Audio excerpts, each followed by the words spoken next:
Shalom, shalom, bien-aimés de Dieu, shalom. Bienvenue à votre émission Plateau charismatique. Ce soir, je reçois pour vous le pasteur Paul Andy. Bonsoir, pasteur. Bonsoir, servant de Dieu. Vous allez bien? Ça va très bien par la grâce de Dieu. Et vous-même? Oui, ça va, Dieu fait grâce. On est là. Voilà. Alors, ce soir, pasteur, vous venez pour nous parler de l'existence de Dieu. Dieu existe réellement. Tout à fait. Tout à fait. Et c'est ce que nous allons développer tout au long de l'émission. Alors, nous allons prier pour appeler l'Esprit de Dieu au milieu de nous. Amen. Père éternel et tout-puissant, je viens te confier ce moment. Je prie, éternel Dieu, que tu envoies ton Esprit Saint au milieu de nous, Seigneur. Viens bénir ce moment. Viens bénir, éternel Dieu, nos lèvres. Viens oindre nos bouches, éternel, pour parler en ton nom. Seigneur Dieu de gloire, nous venons parler de ton existence, Seigneur. Nous savons, éternel Dieu, que tu nous as donné cette mission, Père, de te faire connaître par tout le monde, Seigneur, et d'en faire des disciples, éternels, de les baptiser, Père, au nom en ton nom, Seigneur. Oh Père éternel et tout-puissant, bénis nos lèvres, Seigneur. Viens oindre nos bouches, Seigneur, pour porter cette parole. Une parole puissante, éternelle, qui viendra toucher des cœurs, Seigneur. Oh Père éternel et tout-puissant, nous venons pour semer la parole, Seigneur. Mais la Bible déclare que c'est toi qui fais pousser. Alors nous comptons, éternel Dieu de gloire, sur ton esprit, Seigneur, sur ta puissance, sur ta présence, Seigneur, pour que tes enfants reçoivent cette parole avec force et puissance. Prends le contrôle de toute Amen. chose, Seigneur, qui se dira en ce soir. Prends le contrôle de nos lèvres. Prends le contrôle éternel de nos appareils. Prends le contrôle éternel, Dieu de gloire, du son. Viens gérer, éternel. Saint-Esprit, viens gérer toute chose. Viens gérer ce moment. Oui, Seigneur. Au nom puissant de Jésus-Christ de Nazareth, j'ai ainsi prié. Amen. Amen. Amen. Alors, pasteur, je vous laisse la parole. Gloire à Dieu. Merci pour cette opportunité de me recevoir encore ce soir, cette émission Plateau charismatique. Et c'est une grâce que Dieu nous fait de venir encore une fois pour parler de sa part. Je crois que je veux essayer un peu d'être un peu pragmatique au travers de cette émission. Je ne serai pas trop long, mais je vais être un peu pragmatique pour parler de Dieu existe réellement.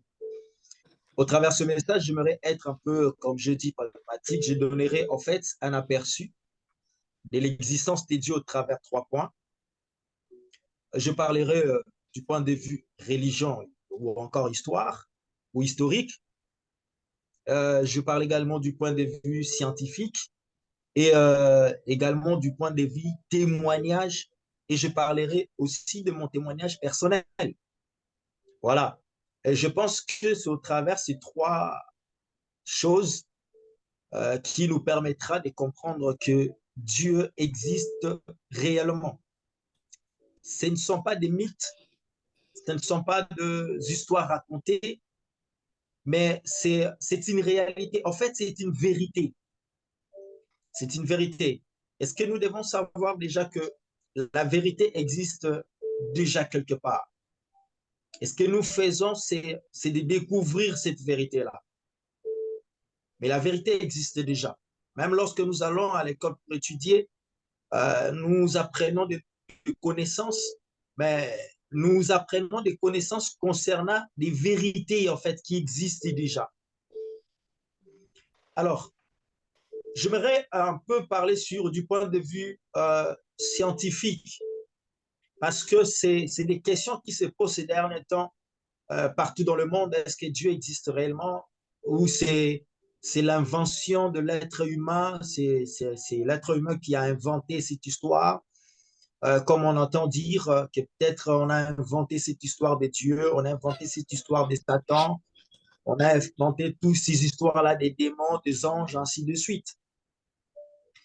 Mais en faisant quelques recherches et en lisant certains hommes de science, j'ai arrivé à découvrir qu'en fait, en réalité, beaucoup des hommes de science qu'on croyait être des athées,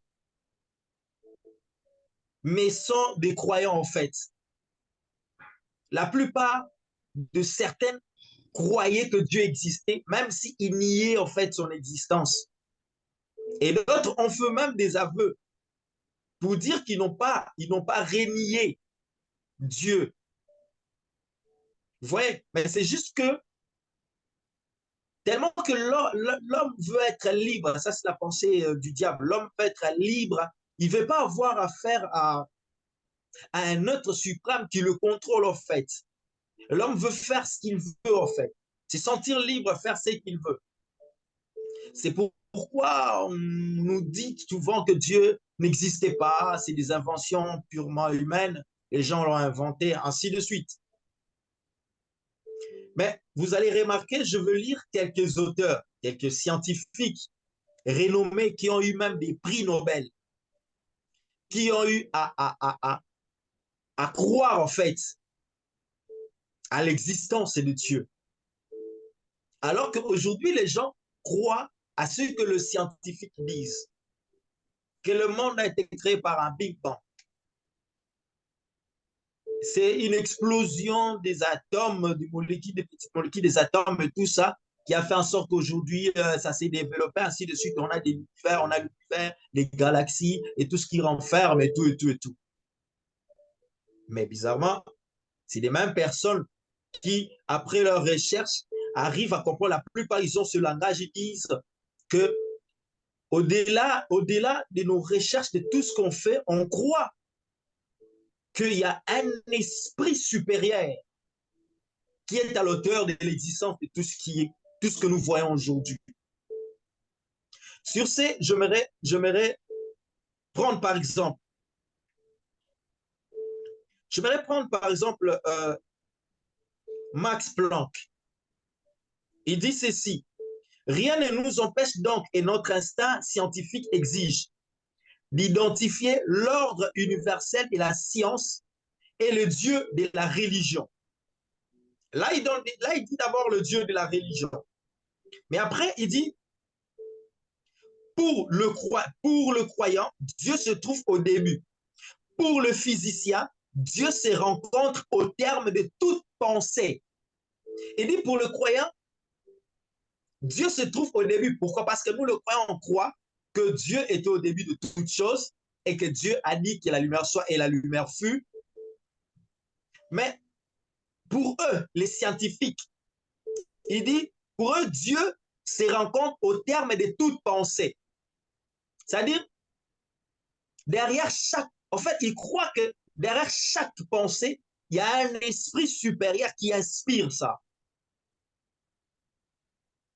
Mais c'est les mêmes scientifiques qui disent Dieu n'existait pas ou certaines croient que Dieu n'existait pas, ainsi de suite. Je vais prendre par exemple une citation d'Albert Einstein. La personne, je vais prendre Albert Einstein. Albert Einstein a dit ceci: quiconque est sérieusement impliqué dans la science devient convaincu qu'un esprit se manifeste dans le loi de l'univers. Ça, c'est Albert Einstein. C'est-à-dire, ils essaient de pousser un peu leur recherche, continuer à chercher, mais ils trouvent que la pensée, c'est limité, en fait. Et ils arrivent à conclure qu'au-delà de nos propres pensées à nous-mêmes, il y a un esprit supérieur qui inspire ces choses. En fait, je suis en train de citer des grands scientifiques qui ont reçu des prix Nobel,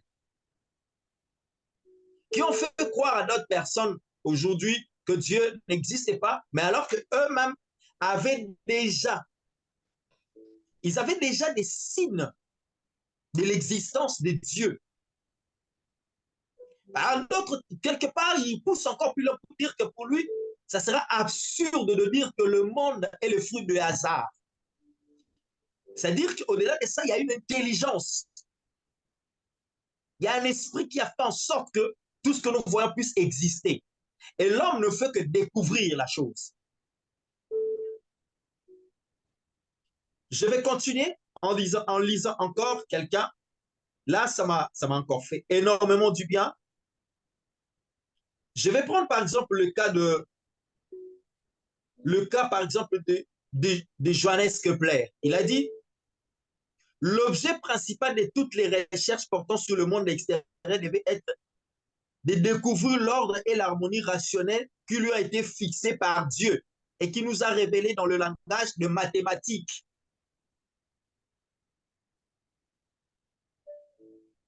Un homme de science, mais qui fait ce genre de déclaration. Juste, en fait, je suis en train de donner ces différentes personnes pour nous faire comprendre que ceux qui s'appuient à la science ou les générations qui sont venues, qui s'appuient à la science, doivent comprendre que ce qu'ils prennent comme des mentors ont arrivé aussi à croire quelque part à l'existence de Dieu ou encore à un être supérieur, à un esprit supérieur, que le monde ne doit pas être le fruit du hasard. Je prends Godfrey. Il dit, tout est déterminé sans doute, mais comme nous ne savons pas comment il est, ni ce qui est prévu ou résolu, nous devons faire notre devoir suivant la raison que Dieu nous a donnée et suivant les règles qu'il nous a prescrites. Déjà au travers des hommes de science, parce que là, je me réfère d'abord, j'entre pas encore dans l'histoire, j'entre pas encore dans la religion, pour ne pas dire que c'est ce que l'homme a inventé. Mais là, je me réfère d'abord à des hommes de science, des scientifiques qui ont fait croire au monde que Dieu n'existait pas. Mais après des découvertes, vous savez, l'être humain, il a un peu un côté égocentrique, en fait. Aujourd'hui, l'être humain peut dire quelque chose, mais demain, il aura un peu du mal à reconnaître son horaire par rapport, parce qu'il est déjà renommé, et puis la chose qu'il avait déjà dit a surkillé le monde. Et pour venir dire aux gens que, bah, écoutez, moi je crois que vraiment, que Dieu existe, il a ses côtés égaux. Mais ses côtés égaux, c'est juste le piège du diable, c'est juste le piège du malin. Parce que déjà, lorsque le diable a péché dans le ciel, il est descendu sur la terre, il est venu, en fait, il est venu mentir à l'homme. Et il voulait que l'homme se fasse Dieu lui-même. Parce qu'il dit, si tu manges ce fruit, tu deviendras comme Dieu. Vous voyez, en d'autres termes, il voulait que l'homme n'ait plus affaire à un Dieu qui existe. Et c'est là où même la pensée de l'athéisme est sortie. Vous voyez, maintenant, je vais limiter par deux personnes et je vais parler également, j'entrerai maintenant en profondeur dans la religion ou dans l'histoire. Je prends par exemple Hubert Rive. Il dit, la question n'est pas de savoir si Dieu existe ou non, mais plutôt qui est-il et à quoi joue-t-il. Vous voyez, il dit, la question n'est pas de savoir si Dieu existe oui ou non, non. Mais qui est-il et à quoi joue-t-il? C'est des grands scientifiques à laquelle je suis en train de citer, aller vérifier leur nom, vérifier leur parcours, vérifier tout ce que je suis en train de Je crois, pasteur, que vous n'avez pas de réseau, hein, parce qu'on ne vous entend plus. dire.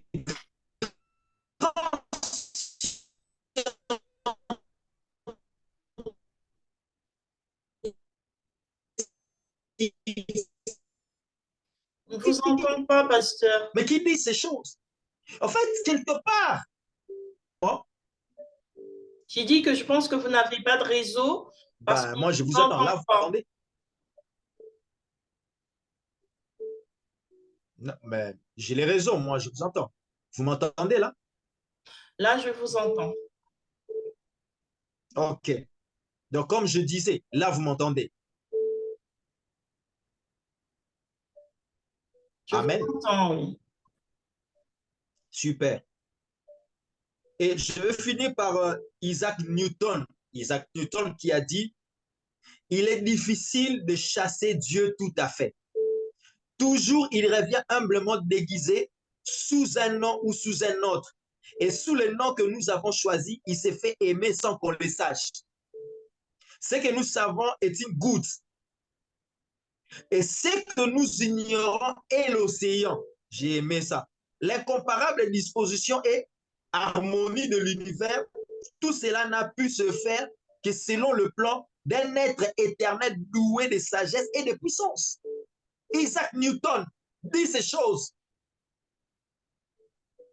Donc, sans doute, il y a même un autre que je regardais, Michel Yves, qui a écrit le livre avec l'autre là. Ils ont écrit un livre, Dieu, la science et l'épreuve. Vous voyez? Donc, ils ont déjà commencé, même des hommes de sciences, malgré la recherche, ils ont déjà commencé, s'ils ont arrivé à faire ces genres de déclarations ou à écrire ces genres de choses, allez-y comprendre que quelque part, ces gens ont cru à l'existence d'un être supérieur que nous appelons Dieu. Mais maintenant, je vais lire un passage dans la Bible, dans 1 Corinthiens, et vous allez comprendre pourquoi j'ai cité les hommes de science. 1 Corinthiens, plutôt 2 Corinthiens. Oui, 1 Corinthiens chapitre 8, le verset 5 dit ceci.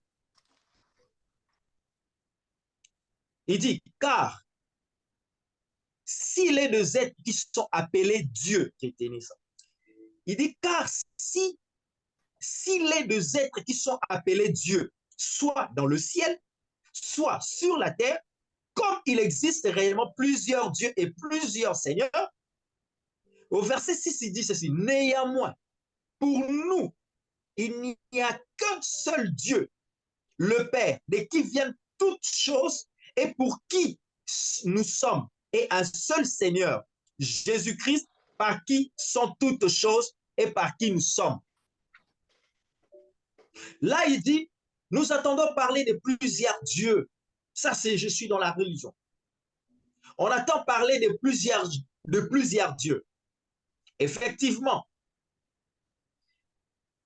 il y a plusieurs religions qui parlent de plusieurs dieux, le dieu soleil, Osiris, beaucoup de dieux, ainsi de suite, le dieu soleil, le dieu lune, les étoiles sont devenues des dieux, ainsi de suite. Ils essayent de voir Dieu un peu dans toutes ces choses, en fait. Et ils commencent à adorer les créations. Mais là, il dit, néanmoins pour nous, il n'y a qu'un seul Dieu, le Père, de qui viennent toutes choses et pour qui nous sommes, et un seul Seigneur Jésus-Christ, par qui nous sommes, par qui sont toutes choses et par qui nous sommes, nous. Maintenant, du point de vue scientifique, ce que nous devons comprendre, Dieu existe, c'est une question très pertinente. C'est-à-dire, une simple créature ne peut pas expliquer par son intelligence limitée si Dieu ne se révèle pas à lui-même. Si Dieu ne se révèle pas à sa créature, il est difficile que la personne puisse croire à l'existence de Dieu. C'est pourquoi j'ai dit, je veux parler du point de vue, là j'entends du point de vue religion, l'histoire, et je finis par mon témoignage personnel à moi. Parce que il ne suffit pas seulement de parler de l'existence de Dieu, mais aussi il faut expérimenter ce Dieu dans sa vie pour arriver à affirmer ce que tu as entendu, que Dieu existe réellement. Dans ces passages de 2 Corinthiens, de 1 Corinthiens 8 qu'on vient de lire, où on nous parle d'un seul Dieu et on nous parle de Jésus qui est un médiateur à qui nous sommes et toute chose par lui. Là, je vais expliquer un concept. Il est écrit, certes, on dit que le monde a été créé, le monde a été, en fait, au commencement, la terre était informe et vide, et l'Esprit de Dieu mouvant au-dessus des eaux. Et Dieu dit que la lumière soit et la lumière fut. C'est alors que maintenant, le monde, Dieu créa le monde en 6 jours et il se reposa le 7e jour. Du coup, la meilleure personne qui est venue vraiment et sincèrement nous révéler que Dieu existe réellement, c'est la personne de Jésus-Christ. Et c'est la meilleure personne qui était mieux placée pour démontrer l'existence de Dieu. Pourquoi je dis ça? Même dans l'histoire, vous allez remarquer, même dans l'histoire, vous allez remarquer que lorsqu'on veut répartir les époques ou le temps, on dit toujours avant Jésus-Christ et après Jésus-Christ. Et déjà, même en matière de répartition de temps, Jésus est médiateur. En matière de répartition de temps, Jésus est médiateur. Et pour rencontrer le Dieu suprême, Dieu le Père, Jésus-Christ est le médiateur. Vous voyez? Ce que je veux dire, c'est quoi? Ce que nous devons comprendre, c'est quoi? C'est que, imaginez-vous, si, en fait, papa est dans la maison, papa est dans la maison, il est avec son enfant. Mais les gens qui sont à l'extérieur ne savent pas que papa est là, maman est plutôt, ne savent pas que papa est à la maison. Pour que les gens arrivent à savoir que papa est à la maison, il faut donc qu'une personne soit là pour aller dire à ces gens-là que papa est à la maison. C'est ce que Jésus est venu faire sur la terre. Dieu a vu tellement dans le monde, on ne croit pas à son existence. On ne croit pas qu'il existe. Qu'il est réellement, il existe réellement. Qu'est-ce qu'il fait? Parce qu'il y avait plusieurs dieux, donc chacun commençait à croire à ce qu'il peut. Alors, pour éviter toutes ces confusions-là, c'est pourquoi la Bible dit Dieu s'est fait chair. Dieu s'est fait chair. Là où je nous amène, c'est la folie maintenant. C'est la folie pour croire à soi. Soit Dieu se révèle en toi et tu le crois par la foi. C'est maintenant, je suis dans la dimension de la folie. C'est là où certains hommes de science ne comprennent pas les choses. Dieu se fait chair. C'est-à-dire, il a pris le corps humain. Parce qu'il ne pouvait pas venir dans sa grandeur. L'être humain ne peut pas contenir Dieu. Il n'y a aucun temple qui peut contenir Dieu.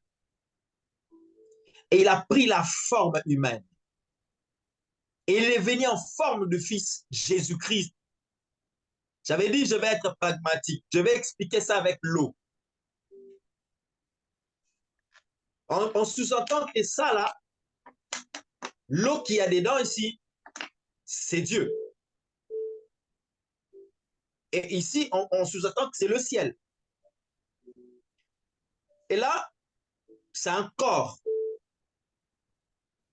Quand on dit Dieu s'est fait chair, en fait, il a pris une portion de lui dans un corps qu'il a mis. Mais vous voyez ici, il y a encore une partie, il y a encore l'eau qui reste. Et ça, c'est une partie d'eau. Mais on ne va pas dire que cette eau est différente de l'autre. On ne va pas le dire. C'est le même mot, en fait. Mais qui vont jouer maintenant deux rôles. Ce contenu reste, mais ça, je le bois. Ou je peux l'utiliser. Du coup, qu'est-ce que Dieu a fait? On doit croire à cette vérité de la Trinité, c'est-à-dire le Père, le Fils et le Saint-Esprit. Mais on doit croire aussi qu'il y a un seul Dieu. Lorsque toute chose va finir, nous ne verrons qu'un seul Dieu. Je m'explique au travers de ça.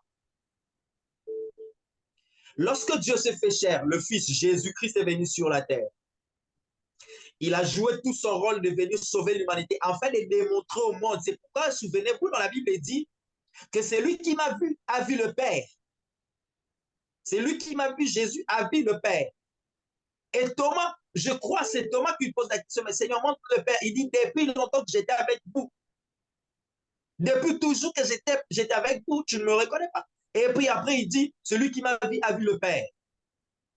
C'est une folie pour certains qui ne comprennent pas ça. Mais c'est si simple lorsque tu crois déjà. Lorsque Dieu se révèle en toi, c'est si simple de le comprendre. Alors, après avoir fini son travail, il s'est révélé au monde. Il propagea que voilà, Dieu existe réellement. Il a fait même des miracles qui n'étaient pas ordinaires, des choses qui n'étaient pas ordinaires, qui démontrent réellement l'existence de Dieu. Et ça, ce n'est pas un être humain qui peut le faire. Les miracles, les œuvres surnaturelles qu'il a fait. Les paralytiques ont marché. Les aveugles ont vu. Les morts ont été ressuscités. C'était des preuves aussi qui démontrent que Dieu existe réellement. Mais après avoir fait cela, elle était venue pour nous sauver. Et en même temps, il était venu pour que les gens n'aient plus la confusion des divinités, mais qui croient à un seul Dieu au travers de son fils Jésus. Maintenant, ce qui s'est passé, c'est quoi? Lors de l'ascension de Christ, n'est-ce pas qu'il est ressuscité du tombeau? La Bible dit, là c'est Dieu qui est là. La Bible dit, il est remonté au ciel. Et quand on dit remonter au ciel, là je veux renverser encore ce dedans-là. Et voilà, l'eau revient au ciel, c'est-à-dire le Christ revient au ciel. Et là, lorsque nous serons au ciel, nous ne verrons qu'un seul trône. Nous ne verrons pas le Père assis à droite, le Fils à gauche et le Saint-Esprit. Non, non. Quelqu'un maintenant va me poser la question, mais comment est-ce possible? Les questions qui vont commencer à jaillir. Mais écoutez, lorsqu'il était à la croix, on a entendu la voix de son Père, on l'a entendu prier son Père, mais c'est normal. C'est tout à fait normal, c'est du surnaturel. Comment peut-on expliquer? Je reposerai la question aussi. Comment peut-on expliquer? Il dit, là où deux, trois se sont réunis en mon nom, je suis là. Ici, il est là. Là-bas, il est là-bas. De l'autre côté, il est là-bas. Là-bas, on prie. Je ne sais pas moi, en Inde, on prie Dieu. En Israël, on prie. En Amérique, aux Antilles et partout dans le monde, on prie Dieu. Comment on peut l'expliquer? Et il est là au milieu de chacun de nous. Juste ces simples choses que les gens n'arrivent pas à comprendre la dimension. Donc, voilà pourquoi je dis qu'il est impossible à un être vivant, à une créature, de démontrer réellement que Dieu existe si Dieu lui-même ne se révèle pas en lui. Tu ne peux pas, la créature ne peut pas expliquer qui est son créateur si lui, il se révèle en toi. Et il s'est révélé en nous à travers son fils Jésus-Christ, qui est venu démontrer dans ce monde que Dieu existe réellement. Et on l'a vu. Et déjà, du point de vue historique, si nous rentrons en Israël, même certains hommes de science qui ne croyaient pas à l'existence, qui voulaient en fait voir, ils ont fait aussi des recherches. Ils sont allés en Israël. Ils ont fait des fouilles archéologiques. Ils ont vu que Jésus a bel et bien existé. Jésus était là. Il y a des traces qui sont là, qui démontrent que Christ a existé. Donc, ce qui veut dire, si Christ a existé, et que c'est le même Christ qui nous a révélé que Dieu existe, alors Dieu existe réellement. J'étais aussi quelqu'un qui ne croyait pas. J'étais aussi quelqu'un qui pensait que le monde a été créé comme ça. Là, je ne parle pas du fanatisme d'une religion, non. Mais je parle de la rencontre d'un Dieu qui s'est révélé. Et qu'un jour, j'ai commencé à croire qu'il existe réellement et que je vois également sa main dans ma vie. C'est pourquoi j'en parle même avec beaucoup de passion, beaucoup d'enthousiasme. Et je suis convaincu, je mourrai avec cette foi qu'il existe et certainement il existe. Jésus l'a démontré. L'histoire montre clairement. L'histoire montre clairement que Jésus était sur la terre. L'histoire montre clairement qu'il a existé. L'histoire montre clairement que Jésus-Christ était là. L'histoire montre clairement son passage sur la terre. Vous voyez? Donc, Christ a bel et bien existé. Et si Christ a existé, Dieu existe réellement. Et Dieu s'est démontré au travers son Fils Jésus. Amen. Amen, amen. Amen. Bon, pasteur, en quelques mots, je résumerai tout ce que vous avez dit par ce passage biblique qui dit que nul ne peut aller vers le Père s'il ne l'a attiré. Tout à fait. Tout à fait. Nul ne peut venir. Allez-y, si. Je vous écoute. Nul ne peut venir au Père si Dieu ne l'appelle pas. Voilà, donc on ne peut C'est-à-dire, connaître l'existence de Dieu qu'après être attiré vers Dieu, vers les choses spirituelles qui voilà, concernent Dieu. pour les scientifiques, ils vont dire que voilà, c'est un esprit qui t'attire. C'est un esprit supérieur ou une intelligence qui t'attire. Vous voyez? Mais Dieu se révèle au travers de son évangile, sa parole que nous a laissé Jésus-Christ. Et c'est comme ça qu'il nous attire. Quelqu'un qui a déjà existé, quelqu'un qui a déjà existé et quelqu'un qui s'est démontré, qui a démontré même l'existence de Dieu. Maintenant, il nous laisse sa parole comme, comme preuve aussi, comme preuve de l'existence de Dieu. Vous voyez? Et lorsqu'on vient présenter cette parole à quelqu'un, il y a déjà deux travaux qui se fait. Il y a la part de la personne qui présente avec ses convictions, c'est-à-dire son témoignage intérieur d'abord du Saint-Esprit en lui, l'Esprit de Dieu en lui, et son témoignage extérieur de son vécu qui est en conformité avec la parole qu'il a crue.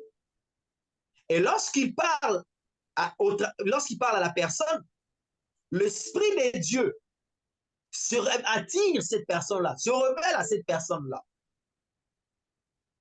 Donc, c'est un travail, c'est un processus pour arriver vraiment à croire à l'existence. Et moi, je suis convaincu que tous ces hommes de science que je viens même de citer, d'énumérer, même Darwin a dit des choses.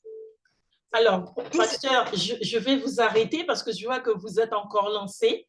Je vais vous demander de conclure et qu'on prenne les 5 dernières minutes pour que vous puissiez prier pour ceux qui nous écoutent afin qu'ils reçoivent cette sensibilité de l'appel de Dieu.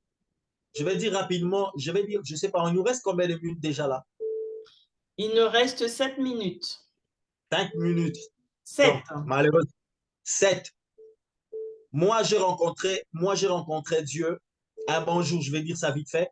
Un bon jour, je suis allé dans la semaine, je sentais un vide à moi et tout ça, je ne partais pas à l'église. Mais un bon jour, j'arrive à l'église, j'étais assis, je suis entré dans une église, je suis assis derrière. Et pendant que le prédicateur était en train de prêcher, et ce prédicateur qui est aujourd'hui mon père spirituel, Wesley Mukendi, et je le salue là où il est, pendant qu'il était en train de prêcher, j'ai entendu une voix qui me dit, aujourd'hui ou plus jamais. Et je regarde en arrière, je regarde, il n'y a personne. Il prêchait encore. J'ai entendu encore une autre fois qui me dit aujourd'hui ou plus jamais. Et c'est comme ça que Dieu s'est révélé dans ma vie. Et c'est Dieu lui-même qui m'a appelé pour dire de le servir. J'ai entendu la voix audible de Dieu. Que je dois aujourd'hui renouer mon alliance avec lui. Donc, redonner ma vie à Jésus, croire encore en lui. Et c'était ce jour-là que, paf, ma vie a pris un autre élan. Et depuis ce jour-là, cette soif-là, ce Dieu-là n'est jamais quitté. Il n'a jamais quitté ma vie, en fait, et il est là. Et je crois qu'il peut se révéler à chacun de nous. On va prier. Donc, pour dire à Jean que Dieu existe réellement, et il peut se démontrer, il peut se révéler à chacun de nous, à tout celui-là qui a soif et qui veut réellement. Et j'ai compris une chose que lorsqu'on cherche Dieu, on le trouve. Lorsqu'on le cherche, on le trouve. Et par leur quête, les hommes, les scientifiques, par leur quête, Dieu a commencé déjà à leur lancer des flashs, en fait. D'autres n'ont pas compris. D'autres, certes, ils se sont convertis aussi. Mais d'autres n'ont pas compris. Mais Dieu lançait déjà des flashs qui réellement il existe. Alors, je vais prier. Je vais prier le Seigneur. Amen. Seigneur, je te prie, Père éternel, pour mon frère, ma soeur, qui se retrouve à la maison ou dans la voiture, ou peu importe là où il sera. Seigneur, qui ne croit pas que toi, tu existes? Nous faisons partie de ceux-là qui croient en ton existence. Et tu t'es révélé en nous, Seigneur. Nous étions aussi comme eux, qui ne croyaient pas. Mais tu t'es révélé en nous, Seigneur. Et aujourd'hui, nous avons l'assurance de témoigner et de parler de toi. C'est pourquoi je prie dans le nom de Jésus-Christ, Seigneur. Révèle-toi à ces personnes. Rencontre une personne comme tu as rencontré l'apôtre Paul qui était seul autrefois et tu l'as rencontré en cours de route. Tu t'es révélé en lui alors qu'il défendait notre valeur. Et tu t'es révélé en lui, Seigneur. Révèle-toi à ces érudits. Révèle-toi à ces hommes de science. Révèle-toi, Seigneur, à toute personne, à ces sages de ce monde. Révèle-toi en eux, Père. Révèle-toi à tous ces hommes politiques. Révèle-toi, Seigneur, à tous ces présidents qui ne croient pas en toi. Révèle-toi, Seigneur, dans cette humanité que tu existes réellement. Car il est écrit dans ta parole, nul ne peut venir au Père si le Père ne l'appelle pas. C'est pourquoi je te prie, Seigneur, lance-leur ton appel et qu'ils écoutent et qu'ils viennent à toi. Sauve les âmes partout où ils sont, Seigneur. Dans les maisons, partout où ils sont, dans les nations. Sauve ces âmes, Père. Je prie, Père, dans le nom puissant de Jésus. Répands ton esprit qui va attirer encore le millier, des milliers, des milliards des âmes vers toi, Père, dans le nom puissant de Jésus-Christ. Et je sais que, Père Tout-Puissant, ton esprit est déjà en marche et il est en train de toucher, en train de visiter, en train de transformer, en train de changer, Seigneur, au Dieu de gloire, en train de rencontrer une personne, une femme, un homme, Seigneur. Merci, Père éternel, parce que tu as parlé à quelqu'un. Merci, tendre Père. Je te prie, je te bénis dans le nom puissant de Jésus-Christ. Seigneur, brise le cœur incrédule et laisse l'éternel Dieu Tout-Puissant que ces paroles pénètrent le cœur d'une personne afin que ces âmes soient réellement sauvées dans le nom puissant de Jésus-Christ. Merci parce que tu existes réellement, tendre Père. Nous te bénissons, Seigneur, et nous te rendons grâce. Au nom de Jésus-Christ de Nazareth. Et celui qui n'a pas reçu Jésus, je te prie de recevoir Jésus comme Seigneur et ton sauveur personnel. Dis à Jésus, viens dans ma vie, entre dans mon cœur et sauve-moi et il te sauvera et tu deviendras enfant de Dieu. Que le Seigneur nous bénisse abondamment. Au nom de Jésus, j'ai ainsi prié. Amen. Amen, amen, amen. Eh bien, pasteur, je vous dis merci pour cet enseignement, ce bel enseignement édifiant.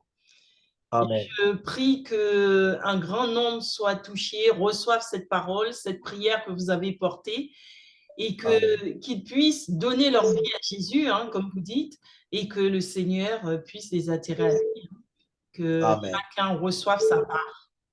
Amen. Vous avez semé et que le Seigneur fasse pousser, que le Seigneur fasse germer quelque chose en chacun et que chacun reçoive quelque chose de Dieu. Amen. Amen. Je le crois. Amen. Je vous bénis tous, servants de Dieu. Et Amen. encore une fois. Amen. Alors, je vous remercie. Je remercie tous les téléspectateurs de nous avoir suivis ce soir. Je vous dis à très, très bientôt. Restez connectés pour la suite des émissions et surtout, n'hésitez pas à vous abonner afin de recevoir les notifications, afin aussi de connaître tous les événements qui ont lieu sur le plateau charismatique. Et surtout, soyez bénis, bénis. À bientôt. Soyez bénis. À À bientôt. bientôt, pasteur. À bientôt, servants de Dieu. Amen.